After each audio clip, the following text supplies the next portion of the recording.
আসসালামু আলাইকুম। এটিএন বাংলা সংবাদে সবাইকে স্বাগত জানাচ্ছি ফাতিহা শাফি।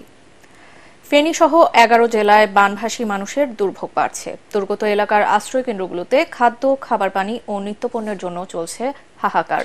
অনেক এলাকায় হেলিকপ্টার ছাড়া পৌঁছানো যাচ্ছে না ত্রাণ সামগ্রী। এদিকে বৃষ্টিপাত কম হওয়ায় কুমিল্লা, খাগড়াছড়ি ও হবিগঞ্জে বন্যা পরিস্থিতি স্থিতিশীল রয়েছে। দেখা দিয়েছে খাবার পানির সংকট। বিভিন্ন রোগে আক্রান্ত হচ্ছেন বানভাসী মানুষ। এদিকে সরবরাহ কমে যাওয়ায় দুর্গত অঞ্চল সহ বিভিন্ন এলাকায় বেড়েছে খাবার ও নিত্য প্রয়োজনীয় জিনিসের দাম। জেলা প্রতিনিধিদের পাঠানো তথ্যচিত্রে আরো জানাচ্ছেন জাহিদুল আলম। কুমিল্লা ও ফেনীর পানি নোয়াখালী হয়ে নামতে থাকায় লক্ষ্মীপুরে বন্যা পরিস্থিতির অবনতি হয়েছে। ডুবে গেছে নিম্নাঞ্চল। জেলা প্রশাসন ও পানি উন্নয়ন বোর্ড জানায়, মেঘনার পানি বিপদসীমার উপর দিয়ে বইছে। উঁচু স্থানগুলো থেকে জলাবদ্ধতা নিরসনে ভাটার সময় স্লুইস গেট খুলে দিয়ে জোয়ারের সময় আবার তা আটকে দেয়া হচ্ছে। বন্যায় শুধুমাত্র এই জেলায় মৎস্য খাতে প্রায় 100 কোটি টাকার ক্ষতি হয়েছে বলে জানান সংশ্লিষ্টরা। এদিকে 2-1 দিনের মধ্যে এই জেলা থেকে পানি কমতে পারে বলে আশা প্রকাশ করেছে প্রশাসন। ভারী বর্ষণ এবং জোয়ারের পানি বৃদ্ধি পাওয়ায় আমাদের ঘরবাড়ি সব তলিয়ে গেছে। পরিবেশ পরিস্থিতি খুবই খারাপ। পানি প্রায় অনেকগুলি বৃদ্ধি পাইছে। আমাদের এখন রান্না বান্না করার কোনো পরিস্থিতি নাই। এক পর্যায়ে না খেয়ে থাকার মতো অবস্থা। আমাদের জীবন এখন দুর্বিষহ অবস্থায় পরিণত হয়েছে।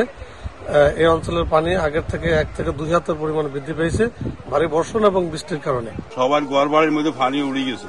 গরু, ছাগল, মানুষ খুব অসুবিধা আছে। দেশের অবস্থা খুব ভয়াবহ। কুমিল্লায় বন্যা পরিস্থিতি অপরিবর্তিত থাকলেও গোমতীর বাঁধ ভাঙা পানিতে এখনো প্লাবিত বুড়িচং ও ব্রাহ্মণপাড়া। নৌকা ও ট্রলার স্বল্পতায় দুর্গত এলাকায় ত্রাণ পৌঁছানো যাচ্ছে না। এখনো জেলায় 7.5 লাখ মানুষ পানিবন্দী। 724টি আশ্রয় কেন্দ্রে রয়েছেন 50,000-এর বেশি মানুষ। খাগড়াছড়িতে প্রায় 40,000 পরিবার বন্যায় ক্ষতিগ্রস্ত হয়েছেন। বানের পানিতে ধসে গেছে কাঁচা ও আধা পাকা ঘর।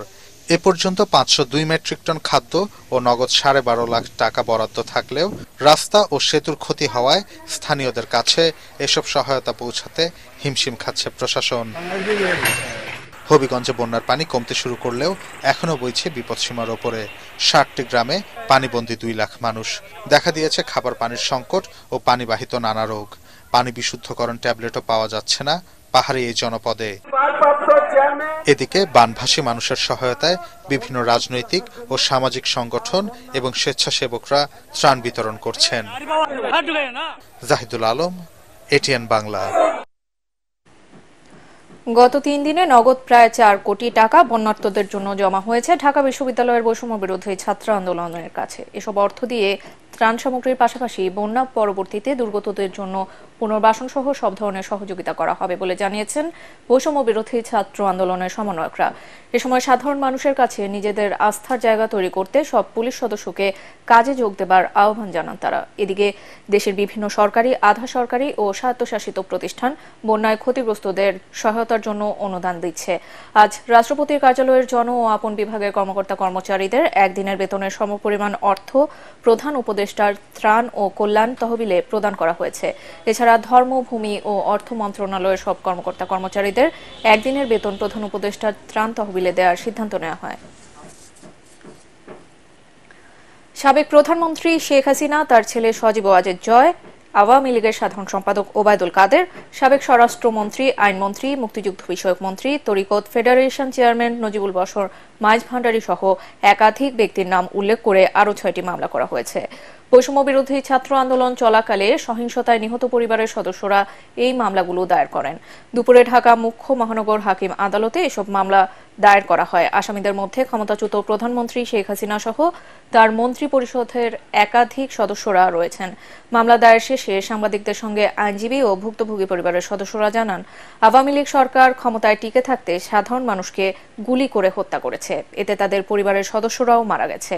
যত বড় ব্যক্তি হোক, হত্যাকাণ্ডে জড়িতদের আইনের আওতায় এনে সুষ্ঠু বিচার দাবি করেন তারা।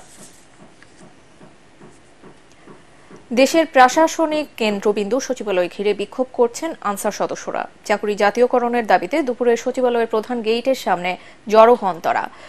তাদের অনেকেই রাস্তায় অবস্থান নেন, ফলে ওই সড়কে যানবাহন চলাচল বন্ধ হয়ে যায়। সচিবালয়ে যাতায়াত করতে পারছে না কোনো যানবাহন। গত কয়েকদিন ধরেই রাজধানীর বিভিন্ন স্থানে এ ধরনের বিক্ষোভ করছেন আনসার সদস্যরা।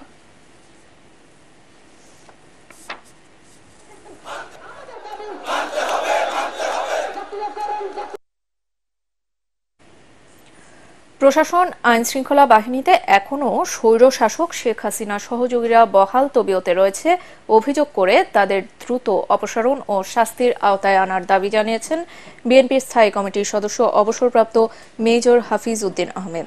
জাতীয়তাবাদী মুক্তিযোদ্ধা দলের প্রতিষ্ঠা বার্ষিকী উপলক্ষে সাবেক রাষ্ট্রপতি জিয়াউর রহমানের সমাধিতে শ্রদ্ধা নিবেদন শেষে একথা বলেন তিনি।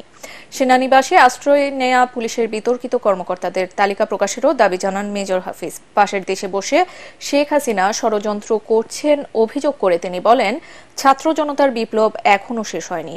বিগত সরকারের সময়ে টর্চার সেল, আয়নাঘর, সম্প্রতি জুডিশিয়াল কু ও গোপালগঞ্জে সেনাবাহিনীর উপর হামলার সাথে জড়িতদের কঠোর শাস্তি দাবি করেন বিএনপির এই নেতা।